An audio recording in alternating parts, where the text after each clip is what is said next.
In the heart of the prestigious academy, where the galaxy's elite came to prove their worth, nervous energy buzzed through the classroom. Alien students of all shapes and forms filled the room. There were the insectoid beings with their twitching antennae, the towering reptilians with hardened scales, and the sleek, amphibious creatures whose eyes darted about nervously. Each species carried with them a different strength, honed by the unique demands of their homeworlds. And yet, today, none of that seemed to matter. The students whispered among themselves, trading uneasy glances. Today's assignment was notorious, spoken about in hushed tones. Every year, this simulation had claimed its share of injuries, and a few students had even been permanently withdrawn from the academy. It was not something anyone took lightly. At the front of the room, the professor, a being older than most of the students combined, rose from his seat. His leathery skin rippled as he cleared his throat, gaining the attention of the room. His multiple eyes flicked over the students, landing briefly on each one, assessing their readiness. "You've all been preparing for this day," the professor began, his voice calm but carrying an undeniable weight. "Today's task will test not just your intelligence or physical prowess, but your will to survive. This simulation will be far more than just a test of skill. You will face dangers that require adaptability under extreme pressure. Not all of you will emerge unscathed." A ripple of fear passed through the room. The students knew the rumors. This test was designed to push every species to their limits, simulating the most hostile environments the galaxy had to offer. Poisonous landscapes, vicious predators, and catastrophic natural disasters awaited them. In the corner of the room, one student stood out, a human. Unlike the others who shifted in their seats or whispered anxiously, the human remained eerily calm. His face was unreadable, as though he had been through this scenario 100 times before. It unnerved the others. A few of them had heard stories about Earth, that faraway Deathworld where life was brutal and short. But such tales seemed exaggerated. How could anyone truly thrive on a planet filled with constant danger? The professor's gaze lingered on the human for a moment before he continued. "You are to navigate a simulated environment filled with threats beyond your control. The goal is simple: survive and escape. The environment will adapt, grow more dangerous the longer you remain in it. The longer you take, the harder it becomes." There was a pause as the weight of his words settled on the students. They were all trying to figure out what strategies they would use. The insectoid creatures were likely relying on their speed, the reptilians on their brute strength, and the amphibians on their stealth. Each species had its own advantage. But the human was a wild card. The alien students exchanged skeptical looks. Surely the simulation wouldn't be tailored to a Deathworlder's level of tolerance? That would be unfair, wouldn't it? After all, humans were rumored to be hardy to the point of recklessness. They'd heard that humans could withstand pain, fear, and pressure in ways most species couldn't comprehend. But these were just stories, right? The professor's final words brought a grim silence over the room. "Remember," he said quietly, "this test is not just for your benefit. It is for us to see who can adapt and who cannot. Your survival will reflect your worth." The human didn't flinch. In fact, he barely reacted at all. While the others traded nervous glances and fidgeted, he merely sat, his posture relaxed, as though the challenge ahead was just another day. The alien students couldn't fathom how a species with such short lifespans and so little technological advantage could remain so calm. Was it ignorance? Arrogance? Or was there something about these humans that the galaxy had yet to fully understand? The students would soon find out. As soon as the simulation begins, the alien students are thrust into a jungle-like environment unlike anything most of them had ever experienced. The air is thick and humid, filled with the scent of toxic plants and the distant sounds of predatory creatures. Almost immediately, chaos erupts. The insectoids, known for their speed, scatter in every direction. They rely on instinct, darting through the dense underbrush, their multiple legs working furiously to avoid the sharp thorns and poisonous foliage. But it quickly becomes apparent that speed alone isn't enough. The jungle is filled with unseen traps, vines that lash out unexpectedly, spitting plants that coat them in burning sap. The first few falls happen swiftly, and panicked shrieks fill the air as some of the insectoids find themselves tangled, immobilized by the aggressive plant life.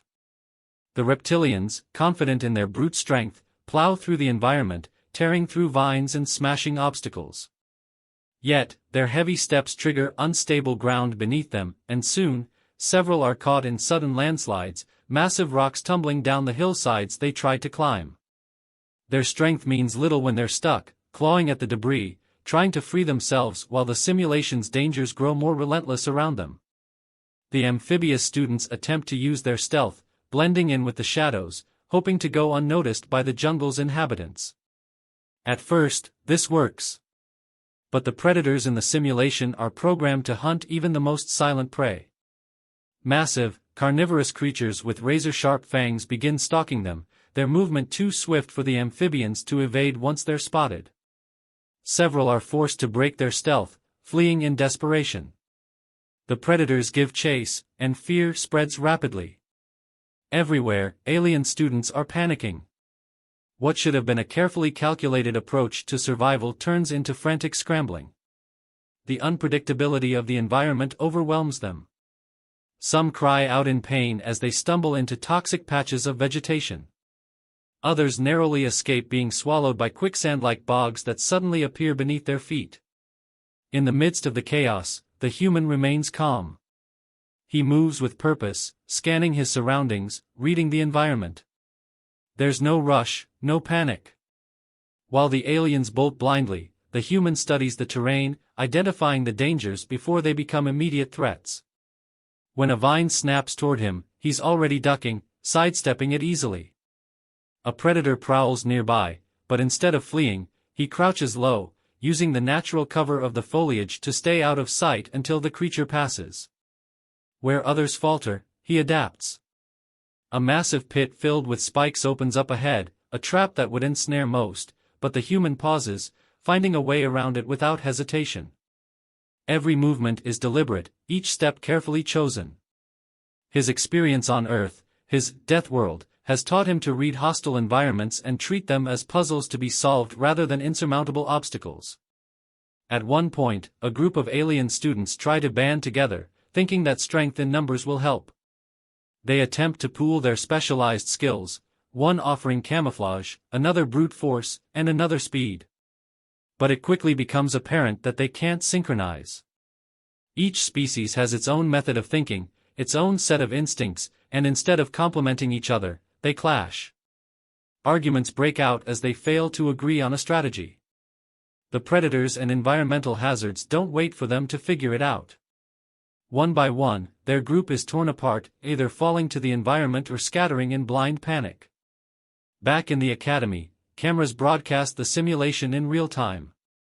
Professors and students watching from the safety of the classroom can't believe what they're seeing. The human is advancing steadily, avoiding or neutralizing every threat with an almost casual ease.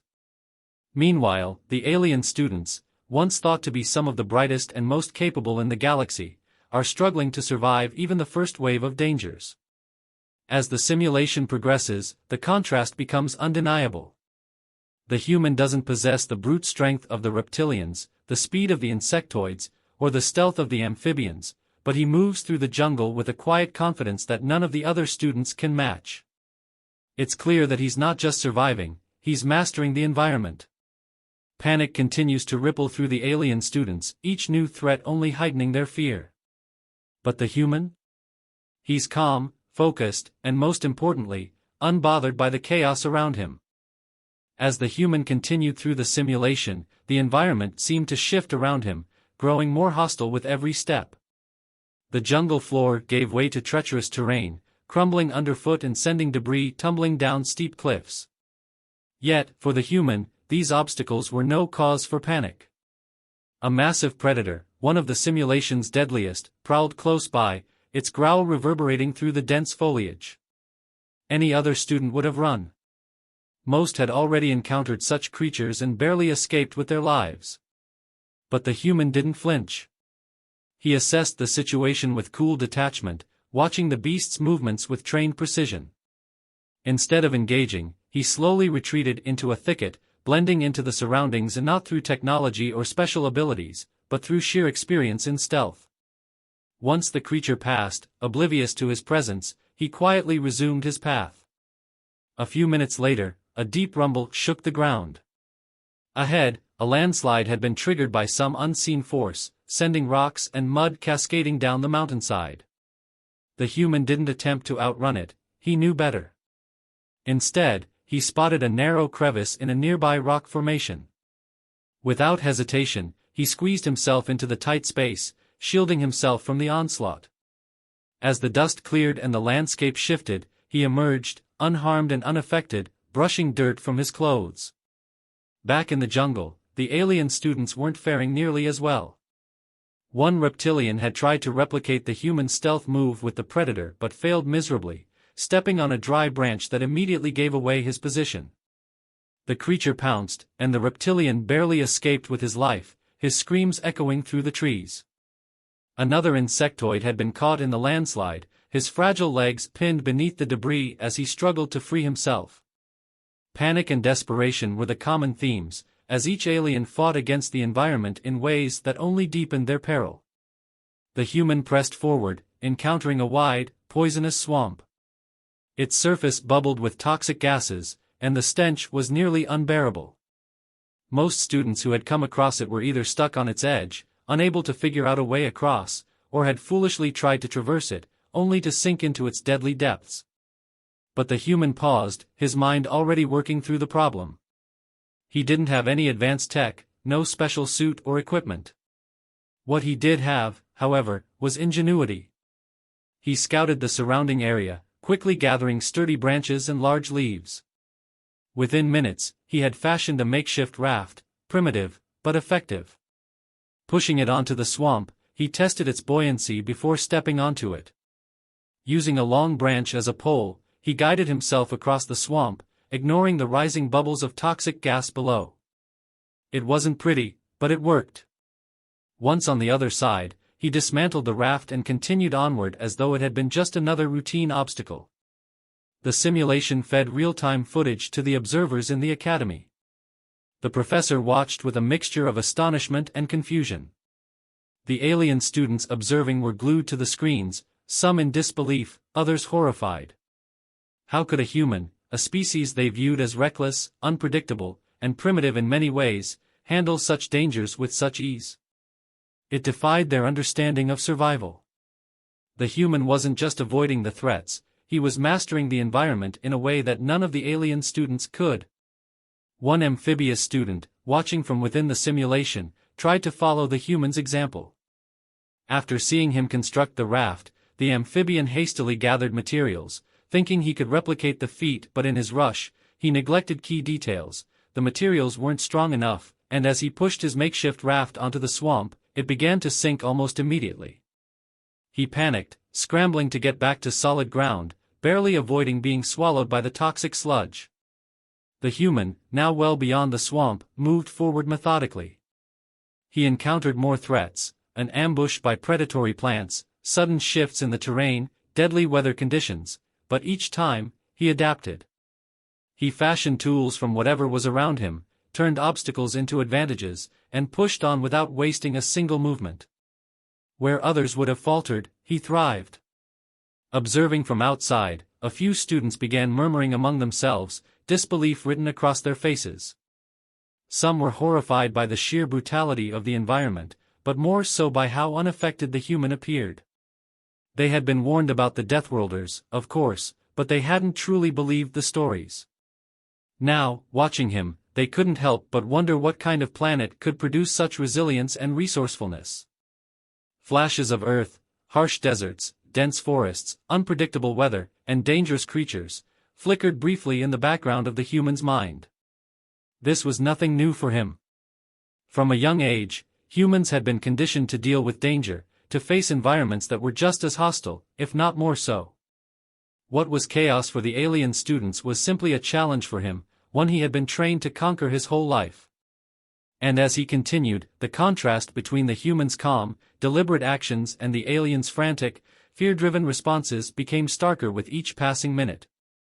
As the simulation drags on, the atmosphere in the alien academy shifts from tense anticipation to grim despair. One by one, alien students are being eliminated, not by the simulation itself, but by their own limits. Some are dragged out after suffering injuries too severe to continue. Others, frozen by panic or pushed to the brink of mental collapse, are forced to surrender. The jungle, once filled with their frantic movements, is growing quieter as fewer and fewer remain in the game. For those still watching, either from inside the simulation or in the observation room, the human is an enigma. How could he, this lone representative of what they had assumed to be a primitive, reckless species, continue to thrive where they have fallen? The further the human progresses, the more the reality of their own failure begins to sink in. His every move, precise and methodical, is a silent indictment of their inability to adapt. The simulation ramps up in difficulty, deadlier creatures, more dangerous terrain, harsher environments, but none of it seems to slow him down. If anything, he appears to be getting stronger, more confident, with each passing obstacle. An amphibian student who prided himself on his calm under pressure finds his hands trembling as he tries to navigate a ravine. His normally smooth, calculated movements are jerky and uncoordinated now. He watches, breathless, as the human effortlessly crosses a similar hazard with a few quick, well-placed steps, as if the challenge was beneath him. It's a simple act, but for the alien, it's devastating. How could someone so unremarkable in appearance succeed where he, a student of one of the galaxy's most prestigious academies, fails? Elsewhere, a towering insectoid known for his brute strength is brought to his knees by the terrain. His legs buckle under the strain, and he collapses, unable to push forward. From his vantage point, he catches a glimpse of the human, who is already several steps ahead, calmly navigating through a thick, thorny undergrowth. The sight breaks something inside the insectoid. His pride, his sense of superiority, everything that had kept him moving, crumbles, leaving only a sense of deep inadequacy. Moments later, he signals for extraction, his spirit shattered. The few who remain in the simulation can feel the weight of their failure growing with each moment. They can see the human on the monitors, continuing to advance effortlessly. No flinching, no hesitation. It's as if he's operating on an entirely different level, facing the same dangers but perceiving them through a completely different lens. What the aliens see as insurmountable challenges, the human treats as minor inconveniences. Back in the observation room, the atmosphere has grown tense. Professors and staff murmur to one another, concern flickering across their features. Many had believed the rumors of humans being Deathworlders were exaggerated. Surely, no species could thrive in an environment like Earth without significant technological assistance. But now, watching this human, no advanced tools, no external help, survive this deadly simulation with ease, they begin to reconsider. One professor, a seasoned veteran who has seen hundreds of students go through similar tests, quietly asks whether the difficulty settings had been lowered for the human. It seems impossible that anyone, even the most prepared, could manage such efficiency under these conditions. But the simulation operators assure him that nothing has been altered. The human is facing the same level of danger as every other student. The truth is undeniable, they had underestimated humanity. The psychological toll begins to show on the remaining alien students. Each time they see the human pass another trial, whether on the monitors or from within the simulation, it's like watching their own failure played out in real time. The human isn't just succeeding, he's making it look easy. And that, more than anything, is what terrifies them. What does that say about them? About their species? They were supposed to be the best the galaxy had to offer, and yet here they are, struggling, while this human remains unshaken. An insectoid student, previously so full of confidence, finds himself paralyzed at the edge of a cliff, unable to leap the gap in front of him. He had seen the human cross a similar gap earlier without so much as breaking a sweat, and now that image is burned into his mind. He hesitates, doubt creeping into his every thought. What if he falls? What if he can't make it? The human had done it so effortlessly, but he isn't the human. He isn't even close. His mind, once sharp and confident, is now consumed by fear. Eventually, he steps back, unable to go on. In the simulation control room, staff members exchange nervous glances. Some are horrified, others awestruck. The simulation, designed to push every species to their limits, has done just that, except for the human. He's not just surviving, he's excelling, showing a level of resilience and adaptability that none of them had expected. The longer they watch, the more unsettling it becomes. For the alien students still fighting to survive, every success the human achieves feels like a crushing blow to their own self-worth. His strength, his resilience, it's beyond anything they had been taught to expect. By now, it's not just about winning or losing. It's about confronting the terrifying reality that, compared to this human, they're simply not enough.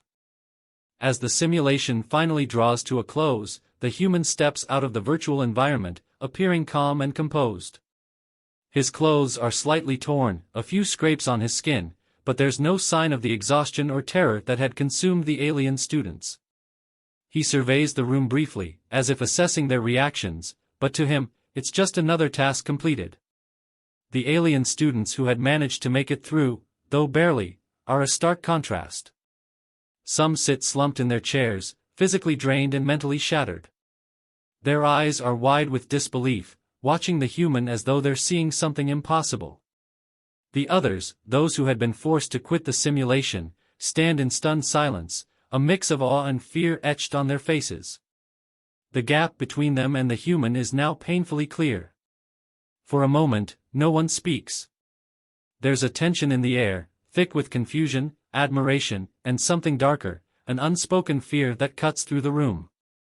The human, for his part, doesn't seem to notice. He simply stretches his limbs, as if the entire ordeal had been nothing more than a slightly strenuous exercise. The ease with which he carries himself only deepens the alien student's disbelief. One of the reptilian students, still nursing a wound from earlier in the simulation, manages to mutter under his breath, how did he do that?" His voice is shaky, as though the question isn't just about the simulation, but about the very nature of humans. No one answers. The room remains eerily quiet. The alien professor, who had been watching the entire event unfold, steps forward, his usual authoritative presence replaced with uncertainty. He opens his mouth to speak but pauses, clearly grappling with how to address the human.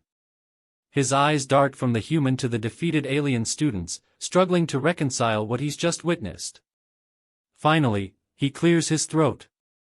"Well, that was impressive," he says, the words sounding almost hesitant. He tries to continue but falters, unable to articulate the complexity of the situation. There's no grand speech, just a reluctant, almost grudging acknowledgement of the human's triumph.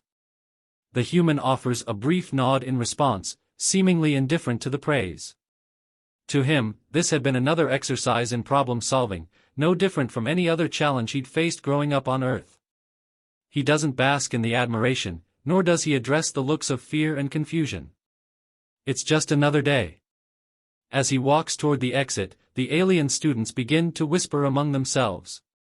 Their earlier confidence, their assumptions about the human's supposed inferiority, have been utterly dismantled. "They really are Deathworlders," one of them says, her voice trembling.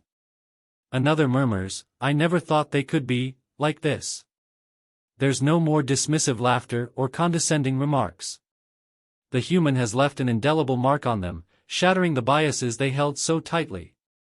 Some of the students look at the human with newfound reverence, their expressions shifting to one of cautious respect. Others seem more guarded, as if they've just witnessed something that should never be provoked. The human doesn't notice, or perhaps he chooses not to. He simply strides out, leaving the room in stunned silence. As the door closes behind him, the professor turns back to the remaining students. There's a tension in his gaze, a subtle recognition that something fundamental has changed. No one here will ever see humans the same way again. What they had dismissed as rumor or exaggeration, that humans, coming from a so-called death world, were uniquely suited to thrive in chaos, had proven to be not just true, but terrifyingly so. The story ends with the lingering impact of what the human had just demonstrated. he didn't need advanced technology or special powers. All he had was the relentless willpower, adaptability, and resilience that came naturally to him, having been raised on Earth, a world that, to these aliens, might as well have been a nightmare. And in the aftermath of the simulation, one thing was clear: humans, once underestimated, were now undeniably feared and respected across the galaxy.